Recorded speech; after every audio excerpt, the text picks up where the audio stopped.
할렐루야. 아멘. 서로 인사하겠습니다. 하나님이 당신을 축복하십니다. 하나님을 축복하십니다. 하나님을 축복하십니다. 하나님을 축복하십니다. 우리 용모사님이 오래간만에 방학을 마치시고 이렇게 예배에 함께 참석하셔서 얼마나 감사한지 모르겠습니다. 하나님께서 지금까지 함께 하셨던 것처럼 우리 용모사님과 그 가정 위에 늘 축복으로 또 불꽃 같은 눈동자로 도우시고 인도해 주실 줄로 믿습니다. 오늘도 참 좋은 날입니다. 하나님의 크신 은혜와 복이 사랑하는 성도 여러분들에게 언제나 함께 하시기를 예수님의 이름으로 축복을 드립니다. 지난 한 주간은 궂은 날씨 가운데서 설 명절을 맞이했습니다. 어떻게 잘들 보내셨습니까? 음력으로 맞이한 설 명절이지만 가족 친지들과 함께 즐겁고 행복한 명절을 보내신 줄로 믿습니다. 명절 분위기가 예전만 못하지만 그래도 명절은 명절인 것 같습니다.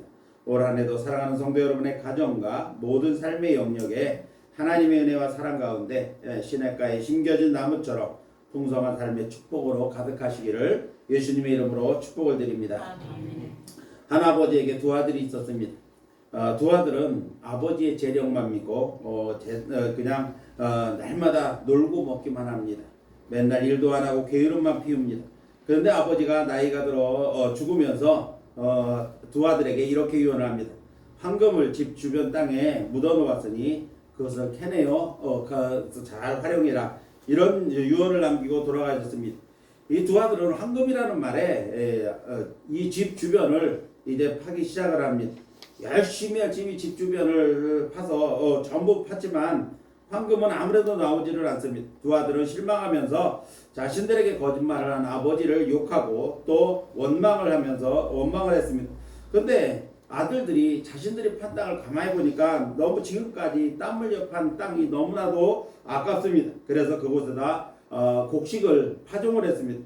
파종을 했더니 몇 개월이 지나서 자신들이 심어놓았던 그리고 그 땀 흘려 파놓았던 그 땅 위에 잘 익은 곡식들이 황금 물결처럼 펼쳐져 있는 것을 보게 됩니다. 두 아들은 그때서야 아버지가 이렇게 우리에게 남겨준 황금이 무엇인가를 깨닫게 됩니다. 그래서 수고의 땀으로 얻은 열매가 바로 황금이라고 하는 것을 깨닫게 되었다고 하는 것입니다. 자, 우리는 일 안 하고 편안하게 놀고 먹는 삶을 부러워할 때가 있습니다. 그러나 성경은 일하기 싫으면 먹지도 말라고 단호하게 말씀을 하십니다. 에덴 동산에서 아담과 하와는 일도 하지 않고 놀고 먹기만 했을까요? 일은 아담과 하와의 죄로 인해서 저주를 받아서 시작된 것이 결코 아니라는 겁니다. 창세기 2장 15절 말씀을 보니까 죄가 세상에 들어오기 전 에덴 동산이라는 완전한 곳에서도 하나님은 우리의 유익을 위해서 일하라고 그렇게 말씀하십니다. 그래서 아담과 하와에게 에덴 동산의 그 모든 것들을 누리면서도 그것을 경작하고 그것을 지키라는 그러한 명령을 하시는 것을 볼 수가 있습니다. 하나님 우리가 아무것도 하지 않고 그저 먹고 놀면서 편안하게 살도록 하지 않으셨습니다. 아담과 하와에게 가장 먼저 주신 것이 뭐냐면 바로 일하라는 겁니다.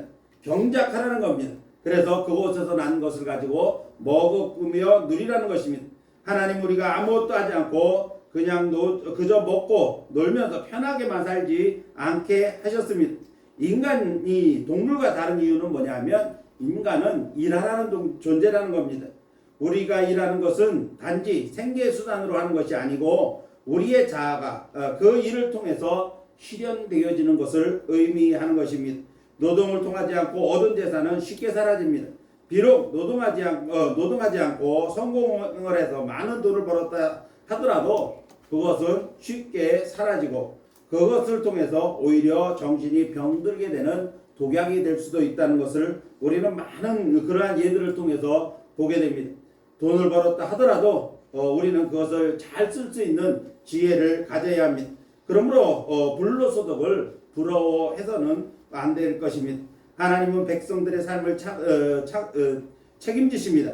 그러나 하나님이 우리가 일할 때 그 일을 통해서 역사하신다는 것을 잊지 말아야 됩니다. 우리는 하나님 나라의 확장을 위해 쓰이는 일꾼이면서 동시에 하나님의 동역자이기도 합니다. 그러므로 우리는 우리에게 맡겨진 일들을 대충대충 해서는 안 되는 겁니다. 일하는 손은 아름답고 일하는 손은 창조의 손이며 발전의 손입니다.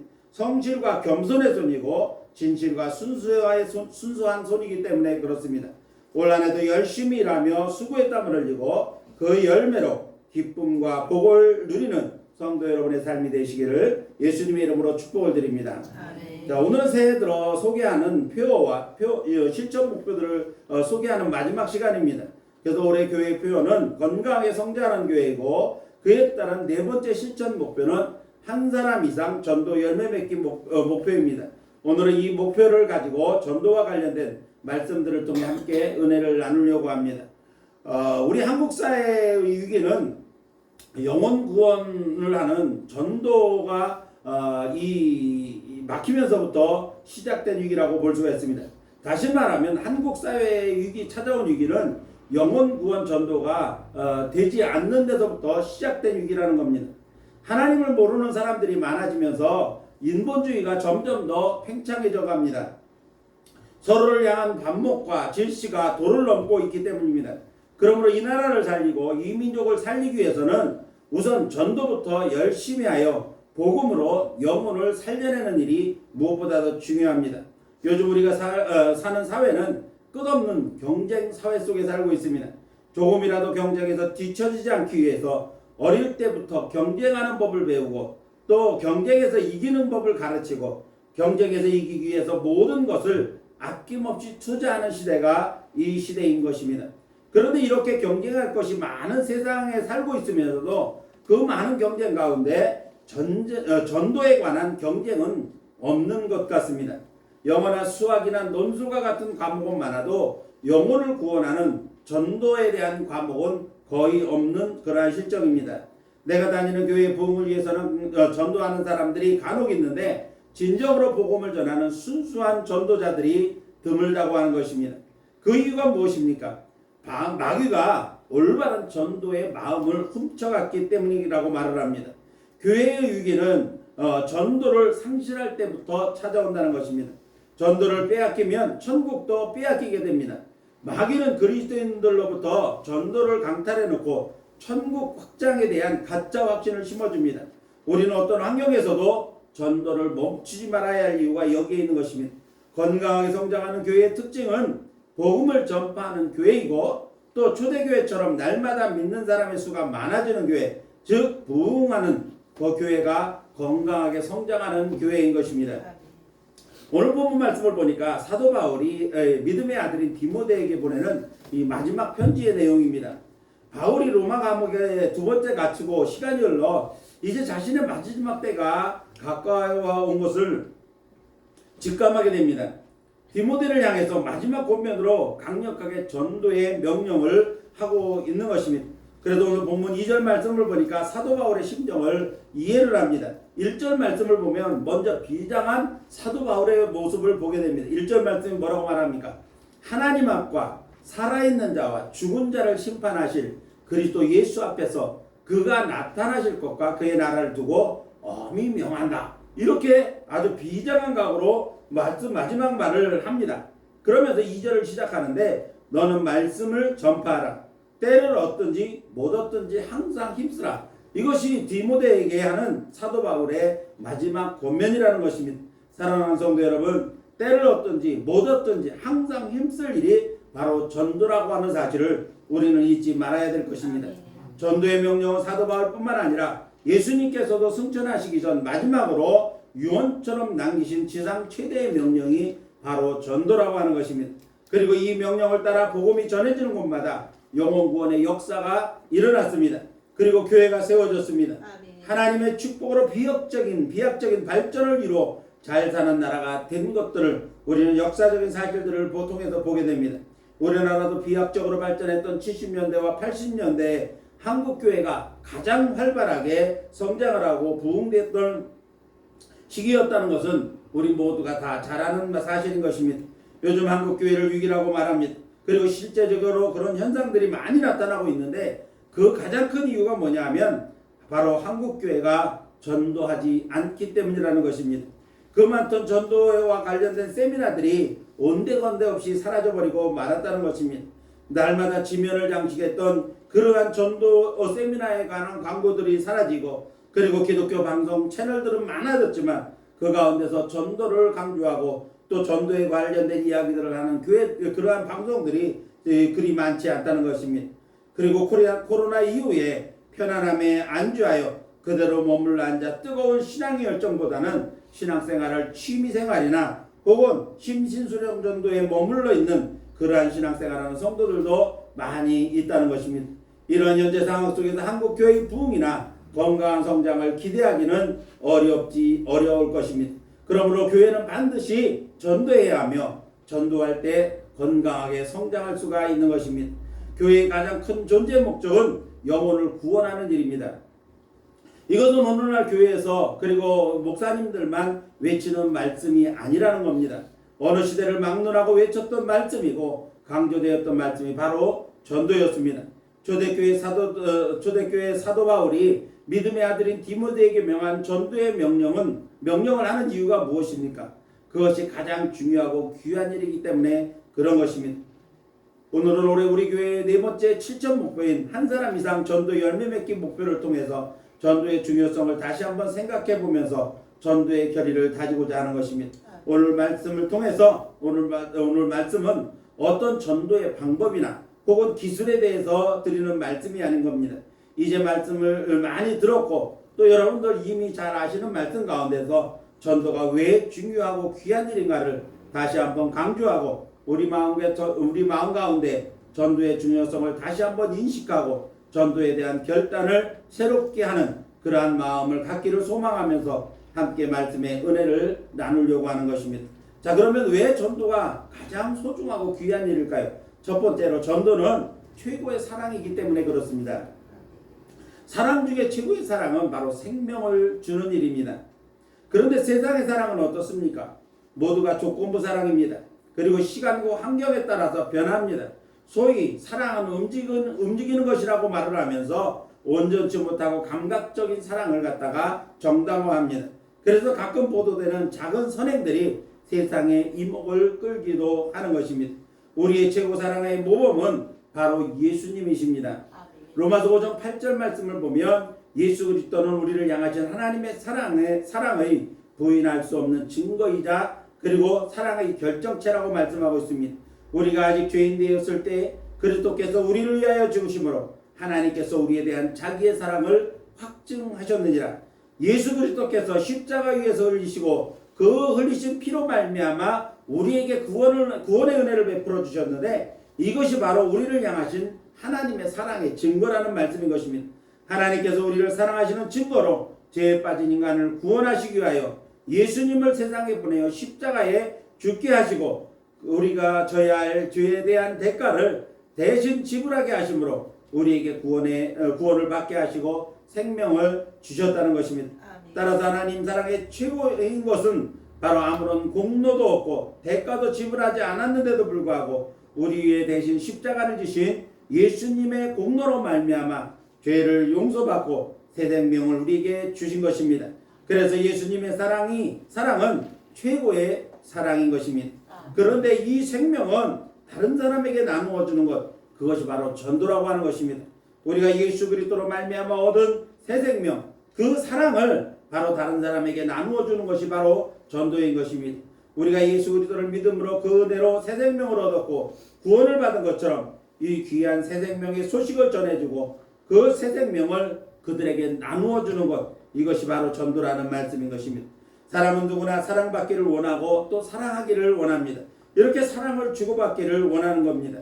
그래서 사람들은 누구나 예외 없이 다 사랑의 대상이 있기 마련입니다. 가깝게는 가족들로부터 시작해서 주변의 많은 사람들이 바로 모든 사람들의 우리의 또 사랑의 대상입니다. 그래 그 사람들과 그 사랑의 대상들과 함께 사랑을 주고 받으면서 사는 것이 우리입니다. 여러분은 누구를 사랑하고 계십니까? 그리고 그 사랑의 대상에게 어떤 사랑을 주고 계십니까? 그 사랑의 대상이 새 생명을 소유하신 분들입니까? 그리고 구원을 받으셨습니까? 전도는 사랑 중에 최고의 사랑입니다. 이 사랑은 세상의 그 어떤 것으로 대체하거나 채울 수 없는 사랑입니다. 말로만 하는 사랑은 사랑이 아닙니다. 물질로만 하는 사랑은 일시적이고 영원한 사랑도 진짜 사랑도 아닌 것입니다. 그러므로 이제 사랑하는 성도 여러분들이 사랑하는 사람에게 생명을 나누어주는 전도를 통해서 최고의 사랑을 주는 그러한 성도 여러분들이 되실 수 있기를 예수님의 이름으로 축원합니다. 두 번째로 전도는 주님의 명령이자 우리에게 주어진 사명이라는 겁니다. 그래서 중요합니다. 전도는 주님이 우리에게 주신 명령이고 그리고 우리에게 주신 사명이기 때문에 중요하다는 말씀입니다. 복음서를 보면 예수님은 가장 중요한 때, 곧 예수님의 죽으심과 부활 그리고 승천하심 전에 유언처럼 말씀하신 명령인데 그것이 바로 복음 전파의 명령인 것입니다. 마태복음 28장 19절에서 20절의 말씀을 보면 그러므로 너희는 가서 모든 민족을 제자로 삼아 아버지와 아들과 성령의 이름으로 세례를 베풀고 내가 너희에게 분반 모든 것을 가르쳐 지키게 하라고 말씀하셨습니다. 마가복음 16장 15절 말씀에도 이르시되 너희는 온 천하에 다니며 만민에게 복음을 전파하라고 말씀하셨습니다. 누가복음 14장 23절 말씀에도 주인이 종에게 이르되 길과 산울타리로 가서 사람에게 강권하여 데려다가 내 집을 채우라고 명령하고 있는 것을 보게 됩니다. 사도행전 1장 8절 말씀 오직 성령이 너희에게 임하시면 너희가 권능을 받고 예루살렘과 온 유대와 사마리아와 땅끝까지 이르러 내 증인이 될 것이다 라고 말씀하셨습니다. 여러분들이 잘 아시는 말씀으로 전도에 관련된 대표적인 성경 구절만 소개해 드렸습니다. 자, 예수님은 가장 중요한 때에 복음 전파를 명하셨고 사도들을 비롯해서 본문의 사도 바울까지도 복음 전파를 명령하고 있는 것을 보게 됩니다. 왜 복음 전파에 대한 말씀을 이렇게 중요한 때에 말씀하셨을까요? 그것은 그만큼 복음 전파 곧 영혼 구원하는 일이 귀한 일이기 때문에 그런 것입니다. 특히 본문에서 사도 바울은 자신의 생애 끝자락에서 자신이 가장 아끼는 믿음의 아들 디모데에게 복음을 전할 것을 명령합니다. 때를 얻든지 못 얻든지 항상 힘써 복음을 전할 것을 명령하고 있는 것입니다. 그리스도인들이 해야 할 가운데 주님의 명령을 수행하는 일, 즉 말씀을 순종하는 일은 그리스도인들의 의무이자 사명입니다. 더군다나 예수님께서 가장 중요한 때에 의원처럼 말씀하신 것이 복음 전파의 명령이라고 한다고 하면 그 명령에 순종하는 것이 성도의 의무인 것입니다. 따라서 복음을 전하는 일은 주님의 명령에 순종하는 일이며 그리스도인들에게 맡겨진 사명을 감당하는 일인 것입니다. 그래서 우리는 전도해야 되는 것입니다. 이제 사랑하는 성도 여러분 모두가 열심히 복음을 전해 예수님의 명령에 순종하고 우리에게 맡겨진 사명을 잘 감당하는 충성스러운 주님의 일꾼들이 되시기를 예수님의 이름으로 축원합니다. 마지막 세 번째로 전도는 영생을 결정하는 일이기 때문에 중요한 겁니다. 우리가 사는 이 세계 삶이 전부가 아니라는데 우리 모든 사람들이 동의합니다. 불신자들까지도 죽음에 대해서 물어보면 그들도 죽음이 이 세상의 끝이라고 생각하는 사람은 거의 없습니다. 그들은 죽음은 새로운 시작이나 아니면 영원한 삶으로 들어가는 입구다 이렇게 생각하고 말하는 사람들이 많다는 겁니다. 그리스도인들은 예수님을 믿고 구원받는 순간 영생을 얻는다는 사실은 다 알고 있습니다. 우리가 믿음으로 합니다. 그래서 예수님을 믿는 순간에 우리는 구원을 받고 영생을 소유했다. 이것을 우리는 확신하고 살아가는데 이것을 바로 구원의 확신이라 그렇게 말합니다. 그런데 믿지 않는 사람들은 배우지 않고 믿음도 없는데 그냥 그렇게 믿습니다. 죽음으로 이 세상이 끝나는 게 아니라 영원한 세상으로 들어간다라고 하는 것을 막연하게만 안다는 것입니다. 하물며 그리스도인 된 저와 여러분이 영생을 소유하고 그 영생을 다른 사람들에게 전해주지 않는다고 한다면 과연 예수님이 기뻐하는 그러한 믿음을 가진 성도들이겠습니까? 최소한 그들에게 영생을 선택할 수 있는 기회는 우리가 줘야 된다는 것입니다. 이 땅에서 살아가는 우리의 생애는 길어야 100년입니다. 사람들은 90수만 누려도 장수한다고 말합니다. 그래서 그렇게 돌아가신 분들을 호상이라고 말하고 그분들이 돌아가면 장례식장에 가보면 그렇게 크게 슬퍼하지도 않습니다. 그런데 이 생의 삶이 닿으면 다음 생애를 살게 되는데 이 다음 생에는 영원히 사는 영생의 세상입니다. 같은 영생이지만 그리스도인들이 말하는 영생은 천국의 삶입니다. 그래서 천국의 삶을 우리는 영생을 얻었다 이렇게 표현을 하지만 믿음이 없어 구원받지 못한 사람들이 가는 영원한 삶의 장소는 바로 천국의 영생이 아니라 지옥의 삶 또는 불못의 삶이라고 그렇게 말을 합니다. 다른 종교에서는 선한 일을 하면 천국에 간다고 말을 하며 물질적 선행을 강조하거나 혹은 자신의 몸을 혹사시켜서 업보를 사라지게 하면 천국 갈 수도 있다 이렇게 말을 합니다. 천주교에서 이런 예화를 사용하는 것을 보게 됩니다. 선행이 지옥에 있는 사람도 천국에 갈 수 있게 한다고 하는 그러한 예언입니다. 옛날에 성 베드로 성당을 건축할 때 로마 카톨릭에서 자금이 모자라니까 헌금을 독려하기 위해서 헌금함에 동전 떨어지는 소리가 나는 순간 조상들이 지옥 간 조상들이 천국으로 옮겨진다 이렇게 허무맹랑한 말로 사람들의 헌금을 독려하게 됐습니다. 자, 천주교에서 말하는 예화가 어떤 예화가 있는가 하면 천국에 계신 예수님은 지옥에 있는 영혼들을 너무나 안타깝게 여기셨습니다. 단 한 명이라도 천국으로 데려오기 위해 천사를 지옥으로 보냈습니다. 천사는 지옥의 고통 속에서 불을 울부짖는 영혼들 중에서 한 부인에게 다가가 물었습니다. 부인, 당신이 세상에 있을 때 좋은 일을 한 게 하나라도 있으면 한번 말해보세요. 이렇게 말을 했더니 그 부인이 한참 골똘하게 생각해보니 하나도 없습니다. 그러더니 아참 기억나는 게 하나 있는데 집에 찾아온 거지에게 양파 한 개를 준 적이 있네요 라고 말을 합니다. 천사는 천국 기록 보관소에 가서 그 사실을 확인해 봤습니다. 그랬더니 사실이었습니다. 그래서 그 양파를 찾아서 다시 지옥으로 갑니다. 주님의 은혜로 부인은 천국에 갈 수 있는 기회가 제공되었습니다. 이 양파가 천국으로 데려다 줄 증거물이니 한쪽 끝을 단단히 잡고 계시죠. 이렇게 말을 합니다. 그런데 이 모습을 보던 이 지옥에 있던 다른 많은 무리들이 우르르 달려들어서 이 부인에게 매달립니다. 다리도 붙들고 팔도 붙들고 매달립니다. 이 매달린 사람들이 이 무게로 말미암아서 양파 껍질이 벗겨질까 두려웠던 부인은 고래고래 소리를 칩니다. 야, 이 못된 놈들아, 저리 가지 못해. 착한 일을 한 적이 한 가지도 없는 놈들이 너희들은 지옥에서 고생하는 것이 마땅해. 이렇게 말을 합니다. 그러면서 힘을 쓰자 부인이 말이 끝나자마자 잡고 있던 양파의 껍질이 벗겨져서 그만 지옥으로 다시 떨어져 버렸다고 하는 그러한 이야기입니다. 이것은 우리 기독교 사상과는 전혀 맞지 않는 겁니다. 한번 지옥에 간 영혼은 돌이킬 수가 없습니다. 물론 하나님께서는 그 영혼들도 긍휼히 여기시지만 그들에게는 한번 지옥 간 영혼들은 다시 기회는 없습니다. 사랑하는 성도 여러분, 천국은 선행으로 가는 것이 결코 아닙니다. 바로 예수 그리스도를 믿는 믿음으로 가는 곳이 천국입니다. 선행과 같은 이 내공로가 아니라 오직 예수 그리스도의 피로 구원받은 그러한 믿음으로 가는 곳이 천국인 줄로 믿습니다. 복음을 전하는 일은 한 영혼의 영생을 천국으로 보내느냐 아니면 지옥으로 보내느냐를 결정하는 아주 중요한 기회를 제공하는 일입니다. 여러분은 여러분이 사랑하는 사람들을 그냥 지옥으로 가도록 내버려 두시겠습니까? 그들을 반드시 전도해서 함께 천국에서의 영생을 누릴 수 있는 저와 여러분이 되어져야 할 것입니다. 이제 사랑하는 성도 여러분들이 복음을 전하여 지옥 갈 영혼을 천국의 영생의 길로 인도하는 그러한 성도 여러분의 삶이 되시기를 예수님의 이름으로 축복을 드립니다. 이제 말씀을 마칩니다. 복음 전파는 그리스도인들이 때를 얻든지 못 얻든지 반드시 해야 할 일이라는 것입니다. 또한 교회를 부흥시키는 일이며 건강에 성장하는 교회를 만드는 일인 것입니다.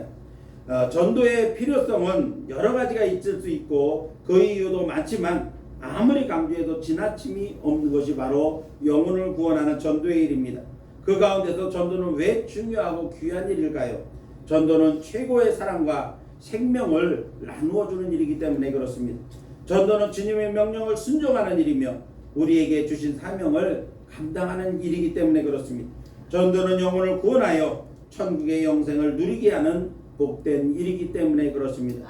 이제 사랑하는 성도 여러분들이 올해 우리 교회의 전도 목표인 한 사람 이상 반드시 전도의 열매 맺기 목표를 달성해서 교회는 건강하게 성장을 하고 영혼 구원으로 하나님께 기쁨을 드리는 그러한 성도 여러분들이 되시기를 예수님의 이름으로 축원합니다. 기도하겠습니다.